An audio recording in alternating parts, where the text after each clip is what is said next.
let me start. It's a great pleasure to introduce our guest today, Dr. Janjira Sombatpoonsiri.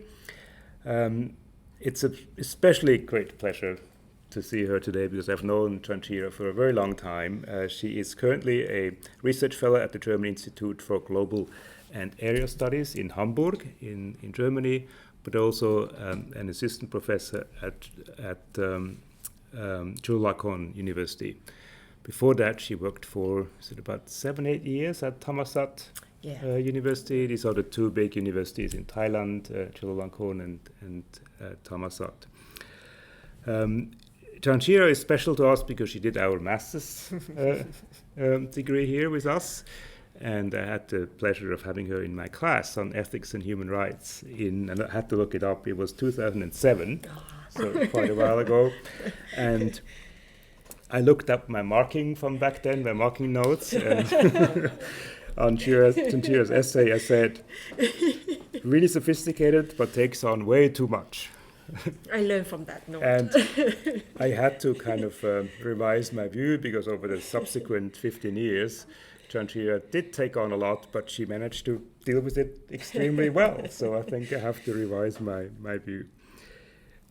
She went on after us to do a PhD at La Trobe University in Melbourne.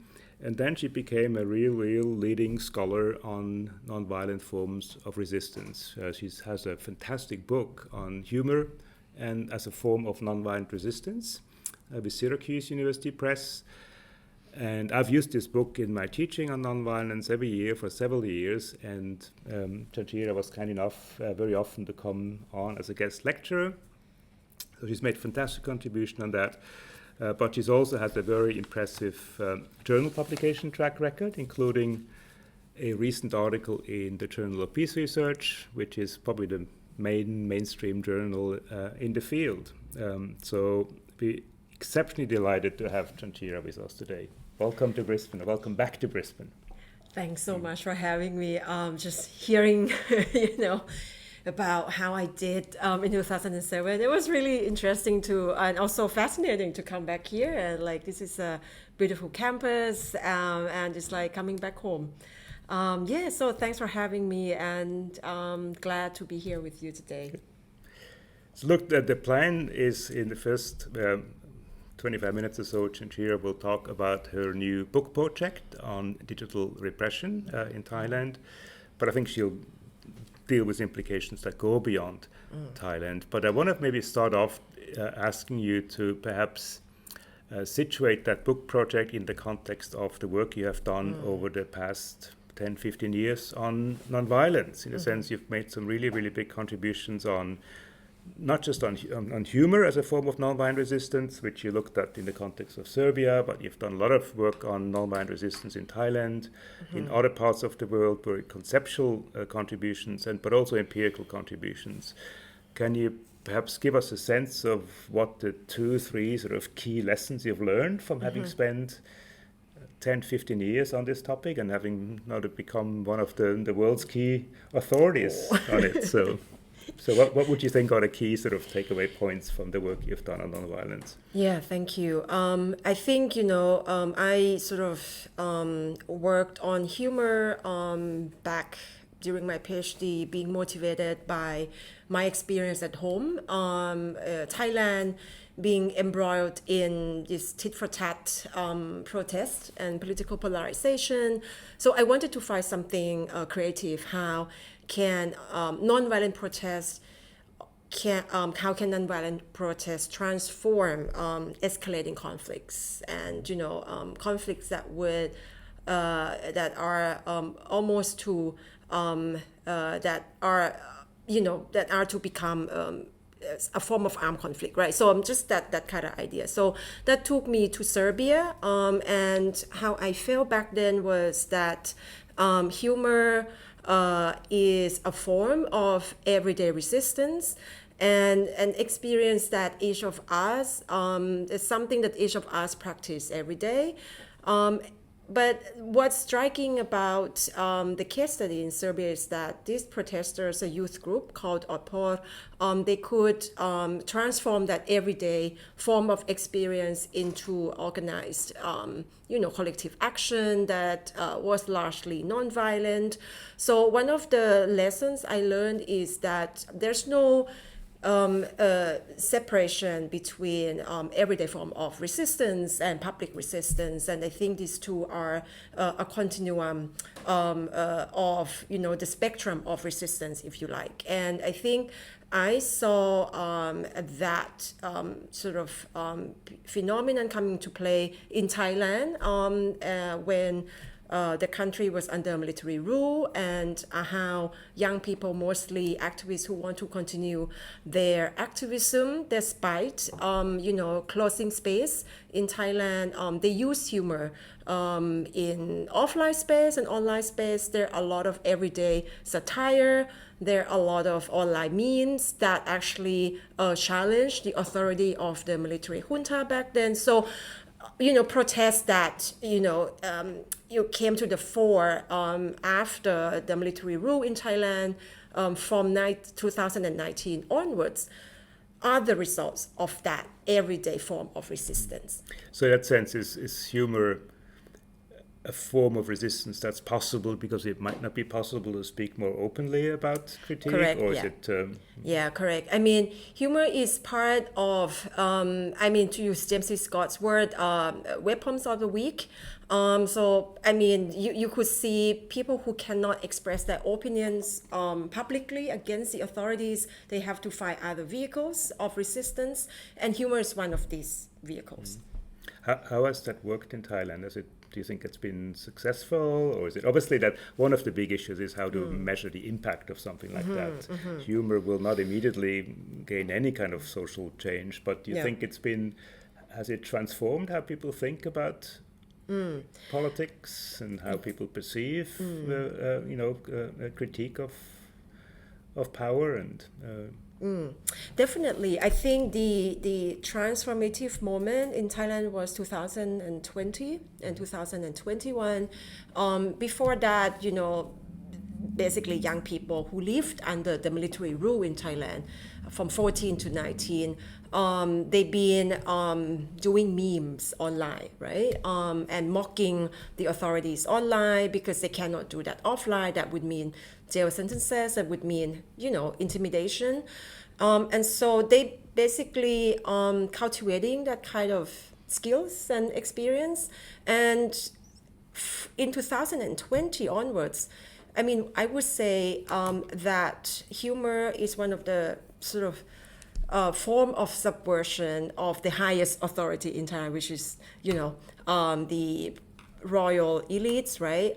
So, I mean, you could see that when they do this every day, the sort of the facade of authority of something that people used to respect has come out a bit, and there's a lot of public sort of subversion of this kind of authority from 2020 onwards, and public opinion has changed a lot.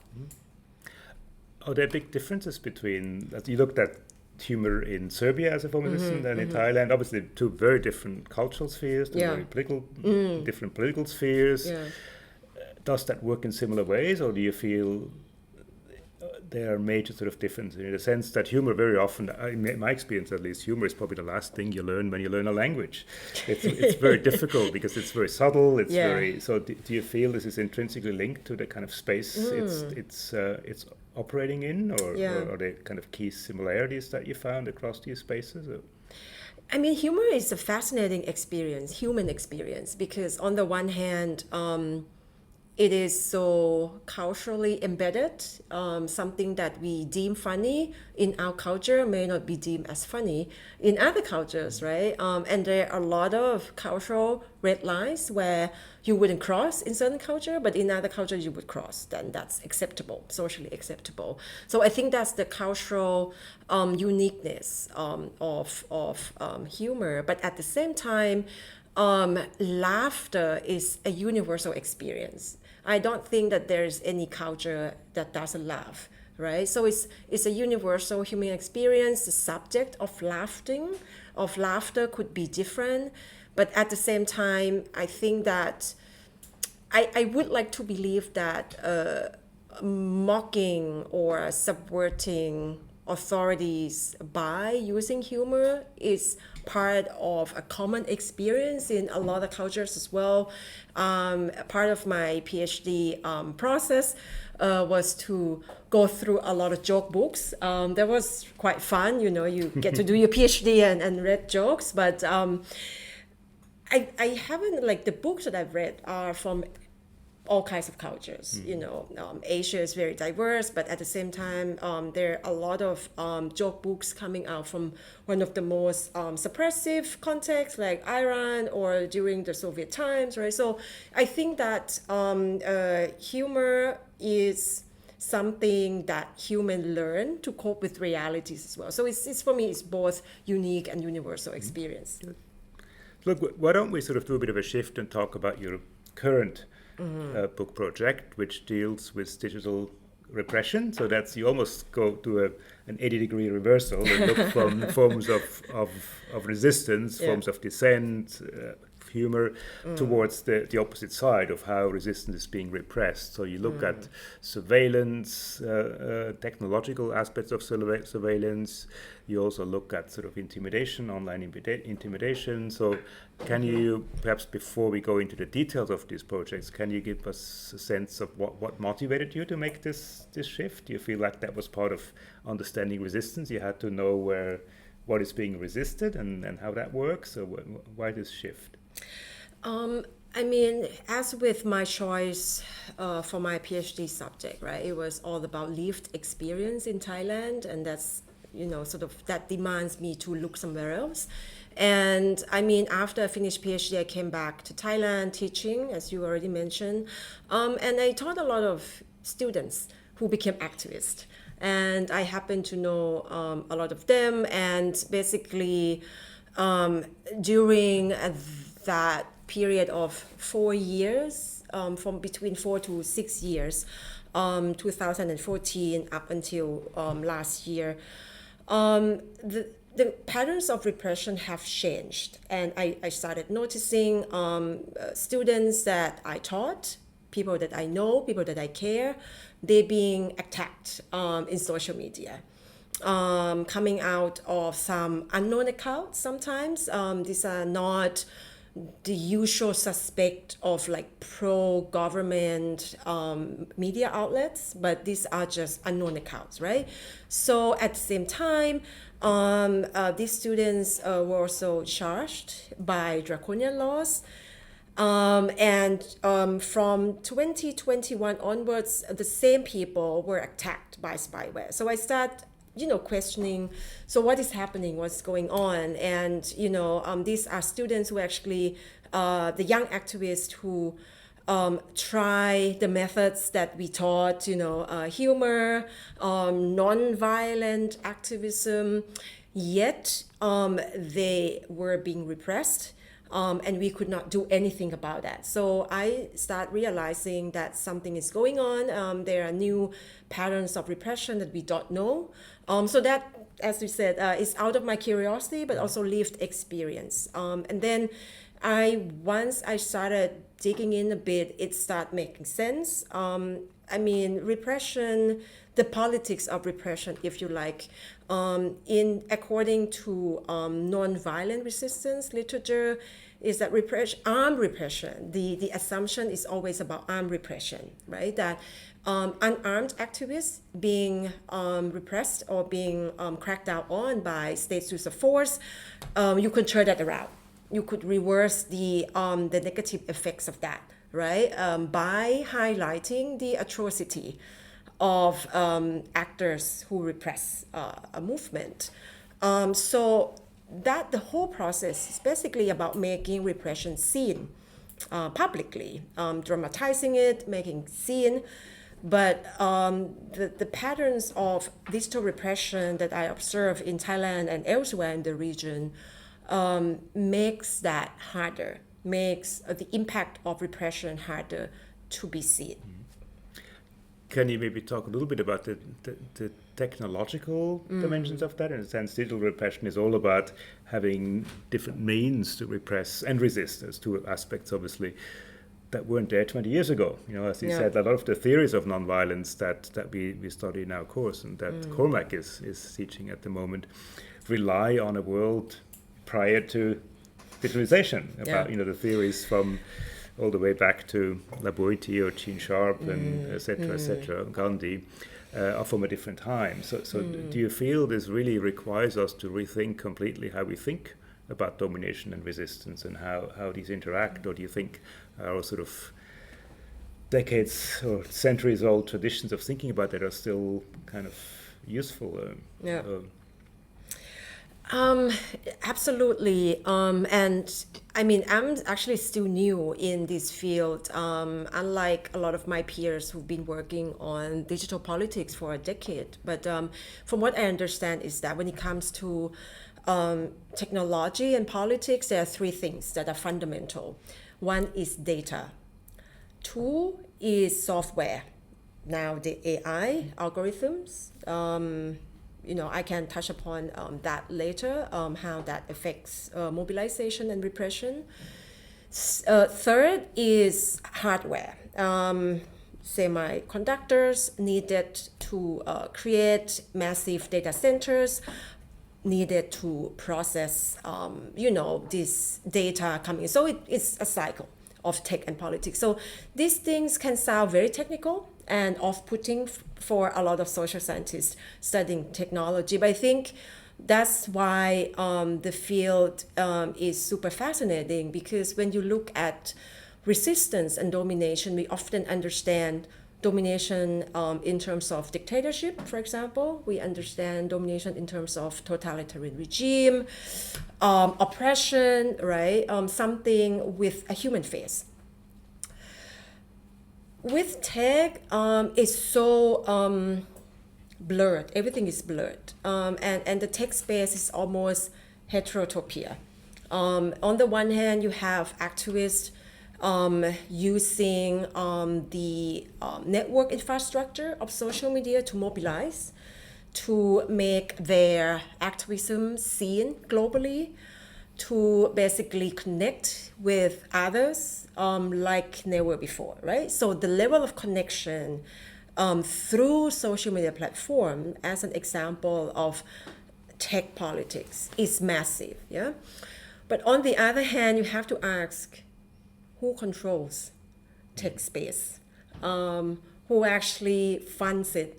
Who actually creates it? And social media is a good example, because whenever we post something, whenever we, just go through our social media feeds, someone somewhere filters and selects content for us, right? And I mean, if you read a lot of works on algorithmic politics, so social media is worked through algorithms.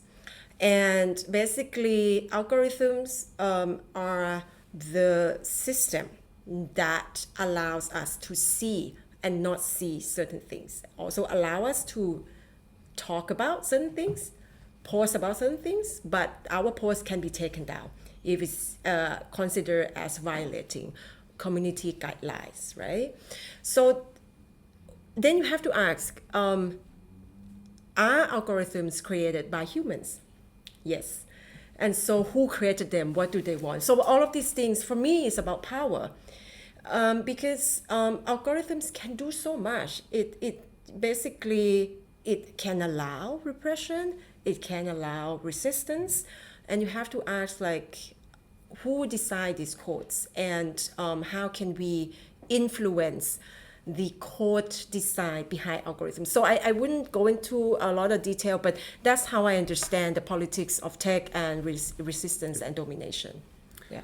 Look, I have a lot more questions. I might just keep it to two of them, and then afterwards we'll open up. But one I'm really keen to ask is you mentioned that algorithms sort of divide what can be seen and not seen. So given the fact that a lot of us deal here with visuality in politics, can you talk a little bit about the visual dimensions of it in terms of what is it that digital sort of repression manages to, in some sense, visually hide or kind of like make unseen? Is that a form of repression that's visual, or is it a form of repression that occurs precisely because certain things are not seen? So what is in the research you've done so far on this project? Where does the visual fit in that sense? So. Absolutely. I mean, the visual and the how would you define that? The invisibility.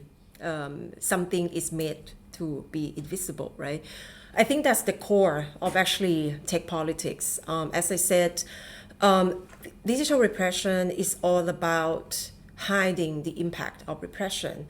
The patterns that we observe in the region and somewhere else is actually activists being targeted by all sorts of forms of digital repression at the same time, right?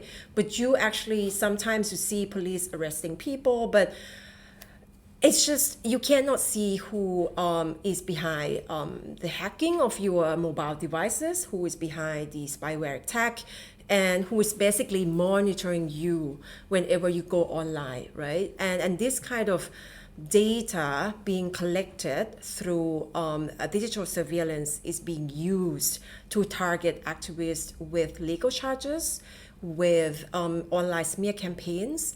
And when all of this happens at the same time, you cannot really put your finger, if it's, this security agency, if it's the government of this country and that country.